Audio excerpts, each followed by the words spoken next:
मंगो दुआ के शाला इंजदा नसीब होवे। मंगो दुआ के शाला इंजदा नसीब होवे। जद आवे मौत मैनू, जद आवे मौत मैनू। बिस्मिल्लाहिर्रहमानिर्रहीम। अस्सलाम वालेकुम दोस्तों, बुजुर्गो नाज़रीन, तुहाडे सामने अगली वीडियो नाल हाज़र हां। जिहड़ी वीडियो तुसीं देख रहे हो तुहाडे सामने पेश करन लगे हां। वैसे ज़्यादा मुश्किल कोई नहीं हैगी, लेकिन इस ते थोड़ी जी मेहनत करनी है और मेहनत करके तो इनू बनाओगे तो इंशाअल्लाह इनका बहुत ही अच्छा तो बहुत ही ज़बरदस्त बहुत वधिया फायदा होता है। हालांकि बिल्कुल सिंपल है, बंदा आराम नाल घर विच आसानी जिहड़ा ना वो बना सकता है, हर दोस्त बना सकता है। और ये जिहड़ा नुस्खा है ये जनाब हाफजे वास्ते, ਜਿਹੜੇ ਬੱਚੇ ਕੁਰਾਨੇ ਪਾਕ ਹਿਫਜ਼ ਕਰਦੇ ਨੇ, ਜਿਹੜੇ ਬੱਚੇ ਸਕੂਲ ਦਾ ਪੜ੍ਹਦੇ ਨੇ, ਜਿਹੜੇ ਬੱਚੇ ਵੱਡੀਆਂ ਕਲਾਸਾਂ 'ਚ ਚਲੇ ਜਾਂਦੇ ਨੇ, ਉਹਨਾਂ ਦੀ ਬਹੁਤ ਜ਼ਿਆਦਾ ਮੁਸ਼ੱਕਤ ਹੁੰਦੀ ਹੈ, ਬਹੁਤ ਜ਼ਿਆਦਾ ਪੜ੍ਹਨਾ ਪੈਂਦਾ ਹੈ, ਜਿਹਦੇ ਨਾਲ ਜਿਹੜਾ ਨਜ਼ਰ ਦੀ ਕਮਜ਼ੋਰੀ ਹੋ ਜਾਂਦੀ ਹੈ। ਔਰ ਇਸ ਤੋਂ ਇਲਾਵਾ ਉਹਦੀ ਦਿਮਾਗ ਦਰਦ ਕਰਦਾ ਹੈ, ਸਰ ਦਰਦ ਕਰਦਾ ਹੈ, ਔਰ ਇਹਦੇ ਤੋਂ ਇਲਾਵਾ ਅੱਖਾਂ ਦੀ ਥੱਕਣ ਹੁੰਦੀ ਹੈ, ਦਿਮਾਗੀ ਜਿਹੜਾ ਗਰਦਨ ਦੇ ਪੱਠੇ ਦਰਦ ਕਰਦੇ ਨੇ। ਯਾਨੀ ਕਿ ਇਹਨਾਂ ਚੀਜ਼ਾਂ ਦੇ ਵਾਸਤੇ ਇਹ ਬਹੁਤ ਹੀ ਅੱਛਾ ਤੇ ਬਹੁਤ ਹੀ ਆਲਾ ਤੇ ਬਹੁਤ ਜ਼ਬਰਦਸਤ ਨੁਸਖਾ ਹੈ। ਫਿਰ ਇਹਦਾ ਕਿਸੇ ਕਿਸਮ ਦਾ ਕੋਈ ਸਾਈਡ ਇਫੈਕਟ ਨਹੀਂ, ਇਹ ਜਦੋਂ ਮਰਜ਼ੀ ਜਿਸ ਟਾਈਮ ਮਰਜ਼ੀ ਖਾਇਆ ਜਾ ਸਕਦਾ। ਲੇਕਿਨ ਖਾਣ ਦਾ ਤਰੀਕਾ ਔਰ ਬਣਾਉਣ ਦਾ ਤਰੀਕਾ ਪਹਿਲੇ ਤੁਹਾਡੇ ਸਾਹਮਣੇ ਸਾਰਾ ਬਣਾਉਣ ਦਾ ਤਰੀਕਾ ਦੱਸਦੇ ਹਾਂ, ਫਿਰ ਖਾਣ ਦਾ ਤਰੀਕਾ ਵੀ ਇਨਸ਼ਾਅੱਲਾ ਦੱਸਾਂਗੇ ਕਿ ਇਹਨੂੰ ਕਿਸ ਤਰ੍ਹਾਂ ਖਾਣਾ ਹੈ। सब तो पहले बिस्मिल्लाह करके तो इनू जरा ना वो चीज़ों का तुहानूं मैं दसना, चीज़ां दसन दे मथाजी तो इन्हां दे विच कोई नहीं हैगी, सारियां बिल्कुल आसान ने। मगज़ बादाम ने, ये अच्छे वाले मगज़ बादाम लेने ने। ये एक पाओ, एक पाइया 250 ग्राम। और इहदे तो इलावा छोटी इलाची, इलाची खुर्द 1 तोला। और इनका की करना है कि इनके जो ना वो बीज विचों कढ़ लेने ने, इलाची दाना अगर निकलिया होया भी मिल जाए तो ठीक है। इलाची दाना जेड़े मगज़ बादाम ने वो तुहानूं दस दिता है, वो तो उन्होंने तो उस तरह ही पाउडर बनाना है, लेकिन छोटी इलाची जी इनका दाना निकालना है। और इनके तो इलावा कुजा मिश्री, इनू कल्पा भी कहा जाता है, कल्पा मिश्री भी कहा जाता है, शिंगरी भी कहा जाता है, और इनू निसरी भी कहा जाता है। आम ज़्यादा तारफ की मुताज तो नहीं हैगी, लेकिन आम इस्तेमाल होंदी है। और इनका भी अलग पाउडर बनाया जाए, ये भी 250 ग्राम है, 250 ग्राम पाइया। और इस तो अगे जनाब है सब तो जी मेन आइटम है सौंफ, जिन्हों के बादियान भी कहा जाता है। और ये सोहनी लैनी है, मोटी लैनी है, और साफ सुथरी बिल्कुल लैनी है।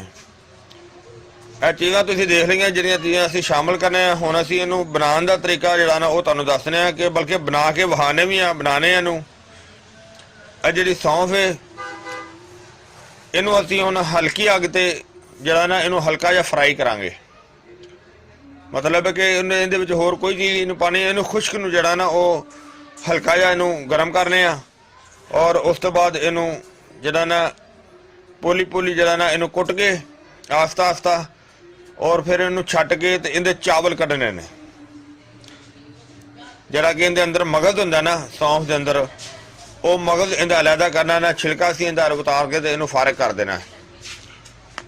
हुण बिस्मिल्लाह करके असीं इहदे बर्तन दे विच पा के तो इनू हल्का जिहा गर्म करके फ्राई करने आ, फिर तुहानूं दिखाने आ। चूल्हा चला दिता। बिस्मिल्लाहिर्रहमानिर्रहीम। हल्की अग से जाना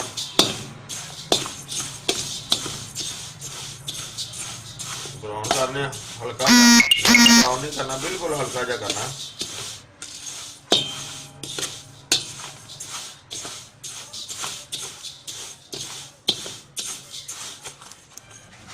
थोड़ा जा चूल्हा तेज कर देने।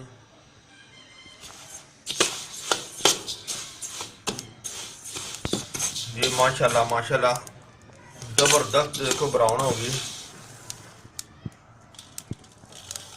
क्योंकि इन्नी बहुत ही ज्यादा तो करनी नहीं, फिर सड़ी सड़ी का जायका आएगा। बहुत अच्छी होगी। चूल्हा बिल्कुल हल्का चल रहा है।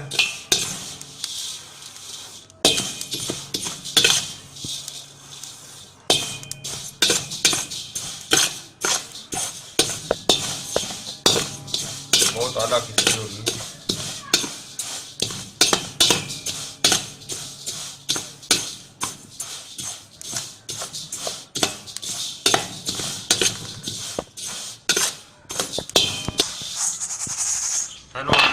चट्टू के पा के हल्का हल्की हल्की कुटाई करना। बिस्मिल्लाह, क्योंकि जेडे ना छिलके उतर जाएंगे।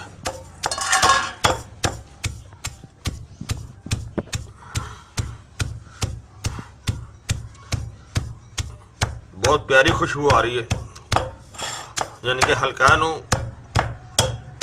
भुनन दे नाल बहुत अच्छी खुशबू आ रही, बहुत आला किस्म की, बहुत वधिया लग रही।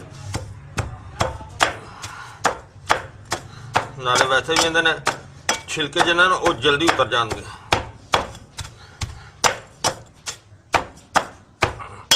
देखो पहले ना कितने छिलके उतर गए ने। हम दोबारा सारे क्लियर करके तुम दिखाने हैं फिर।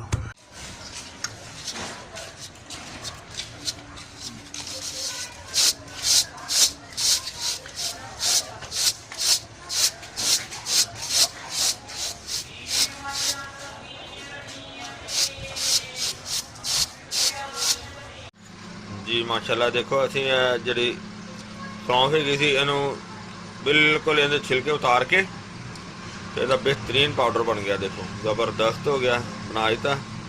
और ये तो अलावा है मगज़ बादाम, उनका भी बेहतरीन पाउडर हो गया। और मिश्री भी, और जड़ा इलाची दाना सी वो भी इहदे विच मिक्स कर दिता। और हुण इहनूं असीं अलहदा मिक्स करने, बल्कि इहनूं छोटे बर्तन जितनी बड़े बर्तन सही रहेगी। बिस्मिल्लाह,